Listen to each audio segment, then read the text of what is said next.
had a lot of people ask me about this truck that I built. It's a 1951 Chevy 5-window cab that I started with.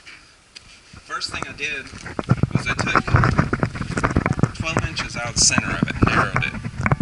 I did that by cutting through here, then cutting it apart here, and taking the section out of here on either side so that you can retain this body line and this cowl piece. So the cut lines are through here. And then I chopped it 7 inches in the front and 6 inches in the back. I think it was actually about 7.5 in the front, 6 in the back. And then took 5 inches off the very bottom of the cab. And then the way I done the door is the outer skin is actually folded under, so it's boxed under here. It's not a big hollow open space, so your door is good and sturdy. It's not going to be flapping in the wind or anything. The next thing I did was redesign this whole cowl piece.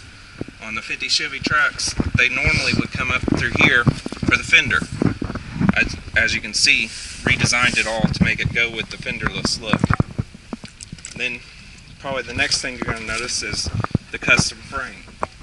It's kind of become a signature to a few different shops now, but it's something that I've always liked. It's Schedule 40 pipe inside the holes, so it's not actually lightening anything.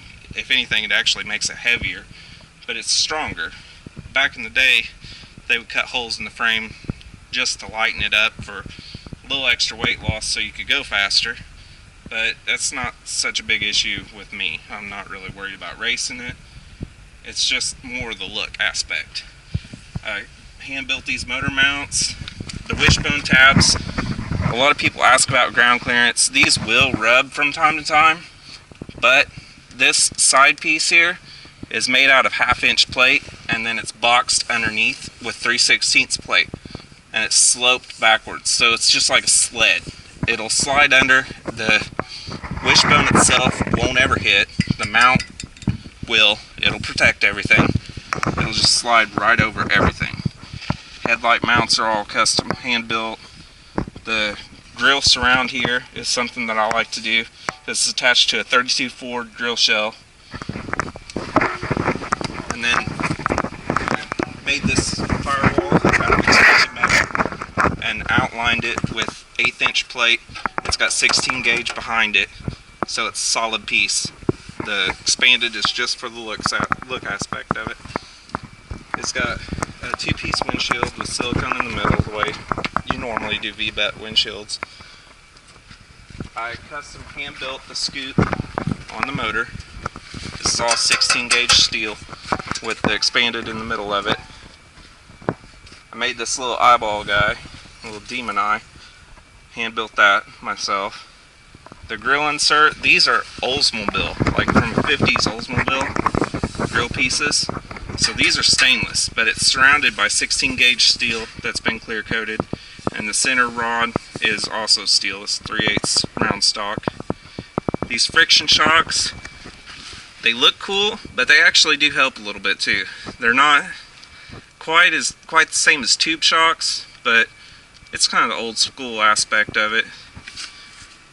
And I drilled the I-beam axle. It's a Ford straight axle from Model A, same as wishbones. Another thing I did that a lot of people don't ever take the time to do is I bent these steering arms out toward the rotors to help correct the Ackerman principle, so that when you're taking a turn, your wheels are going to stay parallel. There's not going to be one that's controlling the entire steering of the car like you would if your steering arms were bent this way.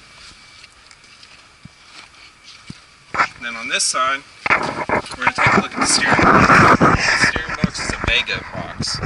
It's all big chromed and everything. It comes through this back hole.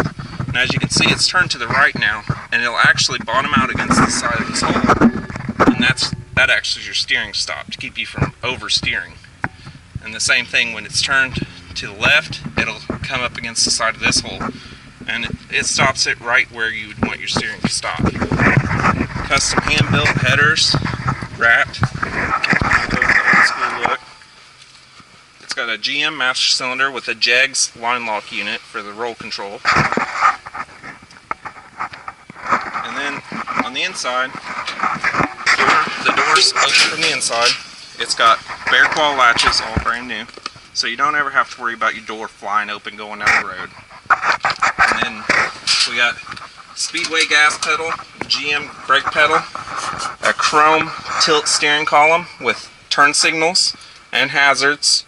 It's got light switch here, dimmer switch here. I still got to reattach it on this side, but you got high beams and low beams, your ignition switch, speedometer, which comes out of a custom made unit. This piece here is a chrome piece from a 57 Chevy bumper, and then I just built the rest of the dash around it. And it's got all new gauges throughout. This hearse unit actually pulls out, and that's what controls your cowl vent.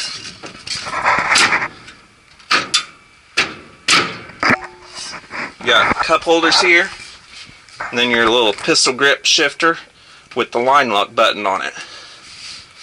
I got an indicator light down here by the steering column for the line lock, so that you can see when it comes on.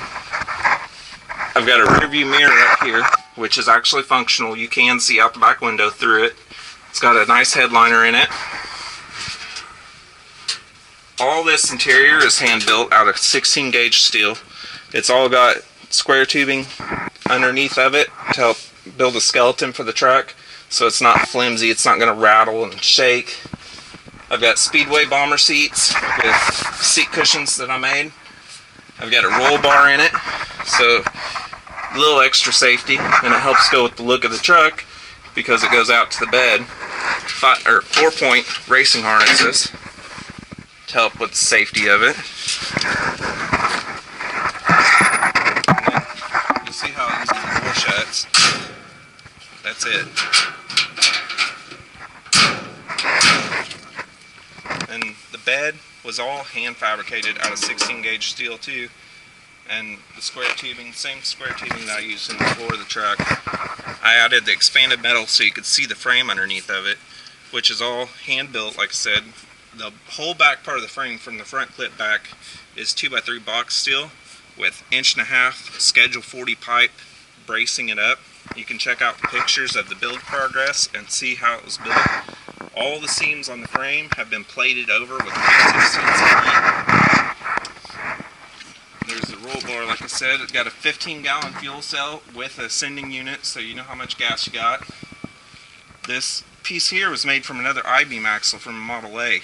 I had a junk one laying around, so I used it for the top of the tailgate, and it just opens up just like a regular tailgate. And then right here, these holes in this gusset, that's where your pins go to hold it. It just pins shut.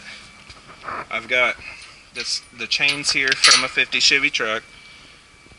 These taillights are motorcycle taillights that are custom made with the aluminum housing on them, and then I put the 57 Chevy bullets on the back side. It's got 2 camshafts welded together as a back bumper. It's got a license plate light. It's got 4 corner hazards. Like I said, high beams and low beams. So it's good to go, electrical. And let's see what else. It's got an electric fuel pump. We've got, for the suspension back here, the old buggy spring type suspension with ladder bars. It's got a 73 Mopar rear end. It's, I think, out of a Plymouth Fury. It's a Posi track with new shocks and new drum brakes on the rear, new disc brakes up front. These tires are Raider drag slicks, so they're real soft, and they're about the tallest drag slicks I think you can get with the white walls. Krager Deluxe wheels with bullet center caps.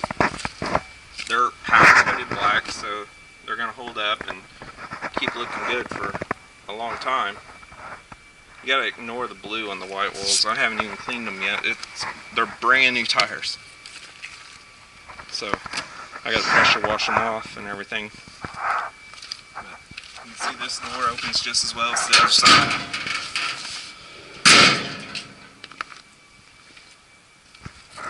The motor is a 355 small block Chevy that's been recently rebuilt.